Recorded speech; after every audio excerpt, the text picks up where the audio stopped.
Hello everyone, welcome to education enhancement. आज हम अपने chapter microorganism friend and foe का एक इम्पॉर्टेंट टॉपिक डिस्कस करने जा रहे हैं, जो हैं carriers of disease causing micro organisms. Basically ये एक सब टॉपिक है disease causing micro organisms in humans का। पिछले वाले सेशन में हमने ये ऑलरेडी डिस्कस किया है, आज हम उसी को कंटिन्यू करने जा रहे हैं। तो चलिए हम अब अपना सेशन स्टार्ट करते हैं। Carriers of disease causing micro organisms.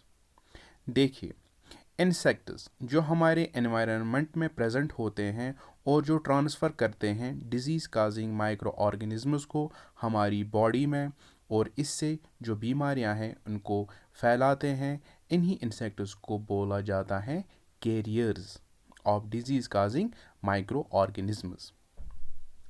देखिए, जो the two most common carriers of disease causing micro organisms हैं, उनमें हमारे पास हाउस फ्लाई एंड मॉस्किटो हैं। तो चलिए अब हम देखते हैं कि जो ये हाउस फ्लाई हैं इनका रोल क्या है डिजीज़ को स्प्रेड करने में। देखिए, जो ये हाउस फ्लाइज हैं ये यूजुअली अपने जो ये एग्स हैं ये ले करते हैं किसी गार्बेज साइट पे,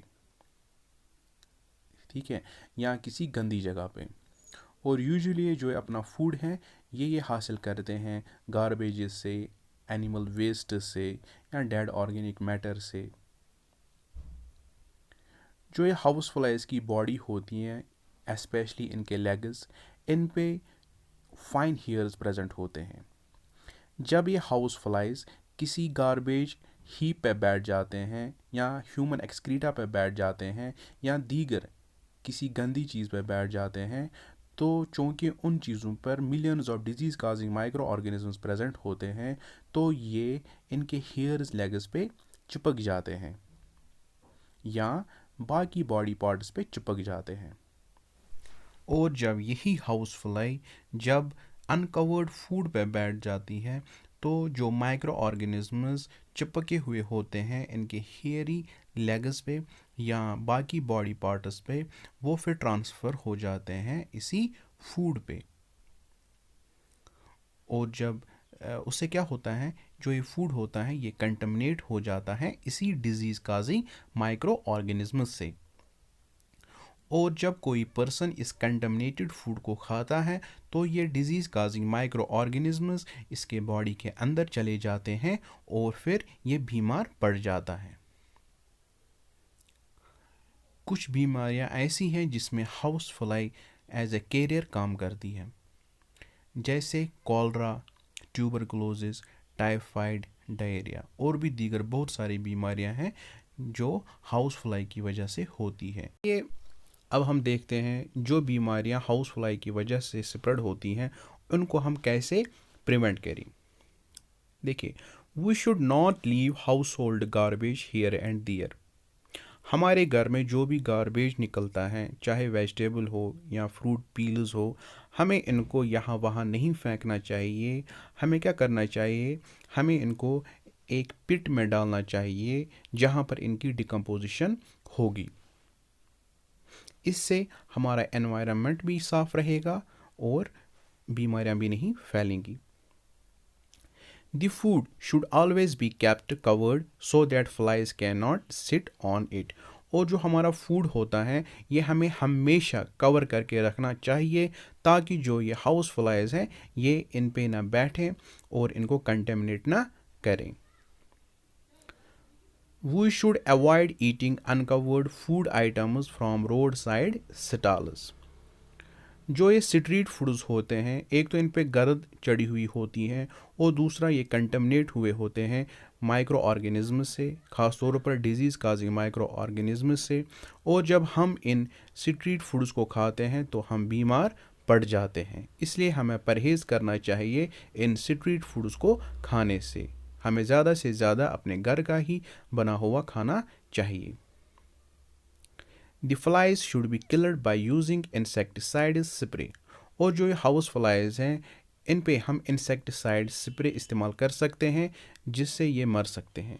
इंसेक्टिसाइड ये एक केमिकल होता है जो इंसेक्ट के अगेंस्ट इस्तेमाल किया जाता है। Some of the diseases spread by houseflies can be prevented by vaccinations. और कुछ बीमारियां ऐसी हैं जो हाउस फ्लाई की वजह से स्प्रेड होती हैं, इनको हम प्रिवेंट कर सकते हैं bye means of vaccination. Vaccination के बारे में हमने ऑलरेडी डिस्कस किया हुआ है पिछले वाले एक वीडियो में। जिसने नहीं देखा है वो प्लीज़ वो वीडियो देख ले, ठीक है। तो अब हम देखते हैं जो ये मॉस्किटोज़ हैं इनका क्या रोल है बीमारियां फैलाने में। जो ये मॉस्किटोज़ हैं ये भी एक्ट करते हैं as a carrier of disease causing microorganisms. ये भी बीमारियां फैलाते हैं। ये अपनी बॉडी के अंदर डिजीज़ काजिंग माइक्रो ऑर्गेनिजम्स को कैरी करते हैं। और जो ये मॉस्किटोज़ हैं ये यूजुअली ब्रीड करते हैं स्टेगनेंट वाटर पे। जो पानी ठहरा हुआ होता है वहीं पर ये ब्रीड करते हैं, अपने एग्स को ले करते हैं, ठीक है, और अपनी पॉपुलेशन को वहीं पर बढ़ाते हैं।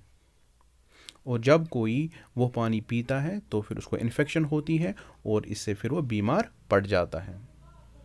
स्टेगनेंट वाटर में हमारे पास आता है पॉन्ड्स आते हैं, डर्टी ड्रेन्स आते हैं, पूल्स आते हैं, डिचेस आते हैं, शैलो लैक्स आते हैं। मलेरिया एक ऐसी डिजीज़ है जो मॉस्किटो की वजह से ही फैलती है। इसमें हमारे पास एक फीमेल एनोफिलस मॉस्किटो है जो पैरासाइट ऑफ मलेरिया कैरी करती है। उस पैरासाइट का नाम है प्लाज्मोडियम। देखिए जो ये फीमेल एनोफिलस मॉस्किटो होती है बस यही एक पर्सन को बाइट करती है, क्योंकि इसको वार्म ब्लडेड जो एनिमल्स होते हैं उनका जो ब्लड प्रोटीन है वही इसको चाहिए होता है ताकि ये अपने एग्स को ले करें। मेल एनोफिलस मॉस्किटो एक इंसान को नहीं काटता क्योंकि उसके पास जो पियर्सिंग पार्ट्स होते हैं वो उसके पास नहीं होते, वो बस जो नेक्टर होता है वही सक करता है। जो ये फीमेल एनोफिलस मॉस्किटो होती है ये जब एक इंसान को काटती है तो ये अपना सलाइवा उसके अंदर इंजेक्ट करती है, ठीक है। उस सलाइवा में क्या होता है, उसमें एंटी कोगुलेंट्स प्रेजेंट होते हैं, क्योंकि जब ये इंसान का जो ये ब्लड होता है इसको सक करती हैं, जब वो ब्लड बाहर निकलता है तो बहुत चांसेस होते हैं कि वो कोगुलेट हो जाए। लेकिन जो इसके सलाइवा में एंटी कोगुलेंट्स होते हैं तो ये इस ब्लड को कोगुलेट नहीं होने देते, ठीक है। मान लीजिए जो ये पर्सन है जिसको इस फीमेल एनोफिलस मॉस्किटो ने काटा है, अगर ये पहले ही इन्फेक्टेड हुआ होगा किसी मलेरियल पैरासाइट से जैसे प्लाज्मोडियम, तो ये प्लाज्मोडियम भी इस फीमेल एनोफिलस मॉस्किटो के अंदर चला जाता है। तो ये फीमेल एनोफिलस मॉस्किटो अब कैरियर बना इस पैरासाइट का। अब देखिए, अब जब यही फीमेल एनोफिलस मॉस्किटो अब किसी दूसरे हेल्दी पर्सन को काटे तो ये जो प्लाज्मोडियम इसके अंदर है ये प्लाज्मोडियम फिर इस पर्सन के अंदर इंजेक्ट करती है, ठीक है। और जो ये प्लाज्मोडियम है ये फिर इंसान के जो लिवर सेल्स होते हैं उनको इन्फेक्ट करता है, वहाँ पर ये मैच्योर हो जाता है, ठीक है, वहाँ पर इसकी रिप्रोडक्शन होती है और फिर ये इसके बाद रेड ब्लड सेल्स के अंदर चला जाता है, वहाँ पर रेड ब्लड सेल्स को इन्फेक्ट करता है, रेड ब्लड सेल्स की शेप को डिशेप करता है और फिर उसकी फंक्शन को भी अच्छे से नहीं करने देता, ठीक है। और फिर जब इस इंसान को फिर से मॉस्किटो काटे तो प्लाज्मोडियम उस मॉस्किटो के अंदर चला जाता है और जब ये मॉस्किटो फिर से किसी इंसान को काटे तो ये प्लाज्मोडियम फिर इस इंसान में ट्रांसफ़र कर देती है, तो ऐसे ये मलेरिया फैलता है, ठीक है। तो उम्मीद है आप लोगों को ये समझ आ गया होगा कि जो ये मलेरिया का ट्रांसमिशन साइकिल है ये कैसे होता है, ठीक है। और जो दूसरी डिजीज़ एक है जो मॉस्किटो की वजह से ही फैलती है वो है डेंगू। डेंगू असल में एक वायरस की वजह से होता है। जो फीमेल ईडिस मॉस्किटो है वही एज ए कैरियर होती है डेंगू वायरस की, ठीक है। तो चलिए अब हम देखते हैं जो ये मॉस्किटो की वजह से डिजीज़ फैलती हैं उनको हम कैसे प्रिवेंट करें। देखिए, the pools of stagnant water around the houses should be drained out so that mosquitoes may not breed in them. जैसे कि मैंने आपको कहा जो ये मॉस्किटोज़ होते हैं ये यूजुअली ठहरे हुए पानी पे ब्रीड करते हैं। ठीक है, हमें चाहिए कि जो ये हमारे बाहर स्टेगनेंट वाटर होता है इनको हमें ड्रेन आउट करना चाहिए, इनको हमें फेंकना चाहिए, ताकि मॉस्किटोज़ के लिए कोई जगह ही नहीं बचेगी जहाँ पर वो ब्रीड कर सके। We should not let water collect in coolers, tyres, flower pots. हमें बाहर जो ये पानी होता है, चाहे बारिश का पानी है, इसको हमें कूलर्स, टायर्स या फ्लावर पॉट्स में जमा नहीं करना चाहिए और वहीं पर नहीं रखना चाहिए, क्योंकि वहाँ पर मॉस्किटोज़ ब्रीडिंग कर सकते हैं। The window and doors of the house should have fine iron wire mesh so that mosquitoes cannot enter the house. जो हमारी खिड़कियाँ होती हैं और जो हमारे दरवाजे होते हैं, हमें उन पे फाइन आयरन वायर मैश लगाना चाहिए, ताकि जो ये मॉस्किटोज़ हैं इनको एंट्री ही ना मिले हाउस के अंदर जाने की।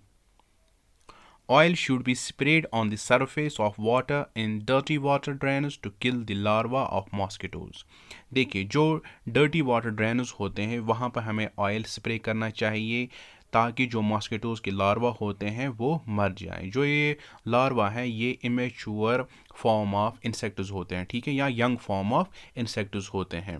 चूँकि ऑयल की डेंसिटी काफ़ी कम होती है और ये नॉन पोलर होता है, ये वाटर के साथ नहीं मिलता है और कम डेंसिटी की वजह से ये वाटर के ऊपर रह जाता है, ठीक है, और इस ऑयल पे मॉस्किटोज़ फिर ब्रीड नहीं कर सकेंगे।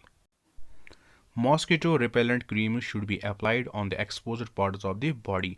हमें जो ये मॉस्किटो रिपेलेंट क्रीम्स हैं हमें ये अप्लाई करने चाहिए हमारे हाथों पे, हमारे चेहरे पे, हमारे पैरों पे, ताकि जो ये मॉस्किटोज़ हैं ये हमें बाइट ना करें, ठीक है। और जो माइक्रो ऑर्गेनिज्म जो काज होता है एक डिजीज़ का, इसको causative micro organism of the disease बोला जाता है। तो उम्मीद है आप लोगों को अब ये समझ आ गया होगा कि ये मॉस्किटोज़ और जो ये हाउस फ्लाइज हैं ये कैसे डिजीज़ फैलाते हैं, ठीक है। तो देखिए, ये आपके स्क्रीन पे भी दिया गया है कि कुछ ह्यूमन डिजीज़ और इनके कॉजेटिव माइक्रो ऑर्गेनिजम्स और इनका मोड ऑफ ट्रांसमिशन और प्रिवेंटिव मेजर। जैसे ट्यूबरकुलोसिस ये बैक्टीरिया की वजह से होता है और मोड ऑफ ट्रांसमिशन इसका ईयर है, ठीक है। मीज़ल्स, चिकन पॉक्स, पोलियो ये वायरस की वजह से होता है। कॉलरा, टाइफाइड ये बैक्टीरिया की वजह से होता है। हेपेटाइटिस बी वायरस की वजह से होता है और मलेरिया प्रोटोजोआ की वजह से होता है। जो हमने पढ़ा कौन सा प्रोटोजोआ, प्लाज्मोडियम, और इसका मोड ऑफ ट्रांसमिशन मॉस्किटो है, ठीक है, फीमेल एनोफिलस मॉस्किटो। और यहाँ से कुछ प्रिवेंटिव मेजर्स दिए गए हैं, जैसे tuberculosis, measles, chickenpox, polio, इनके कुछ प्रिवेंटिव मेजर्स हैं। जैसे we have to keep the patient in complete isolation, इनके पर्सनल बिलोंगिंग्स को हमें दूर रखना चाहिए बाकियों से, और इनको वैक्सीनेशन एट सूटेबल एज पे देना चाहिए। कॉलरा और टाइफाइड हमें पर्सनल हाइजीन को मेंटेन करना चाहिए, गुड सैनिटरी हैबिट्स को भी, और हमें प्रॉपर्ली कुक्ड फूड को खाना चाहिए और बॉयल्ड वाटर को पीना चाहिए, ठीक है, और प्रॉपर टाइम पे वैक्सीनेशन भी करनी चाहिए। जो ये हेपेटाइटिस बी है ये वाटर बॉर्न डिजीज़ है लिवर की, ये इसका प्रिवेंटिव मेजर है कि हमें जो बॉयल्ड ड्रिंकिंग वाटर होता है वही पीना चाहिए, और वैक्सीनेशन से भी हम इससे बच सकते हैं। अब रही बात मलेरिया की, ठीक है, इसकी प्रिवेंशन हम कैसे कर सकते हैं? या तो हम मॉस्किटो नेट्स इस्तेमाल करें या मॉस्किटो रिपेलेंट्स भी हम इस्तेमाल कर सकते हैं।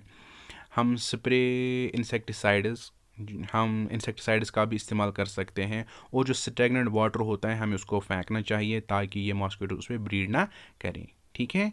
तो चलिए, थैंक यू।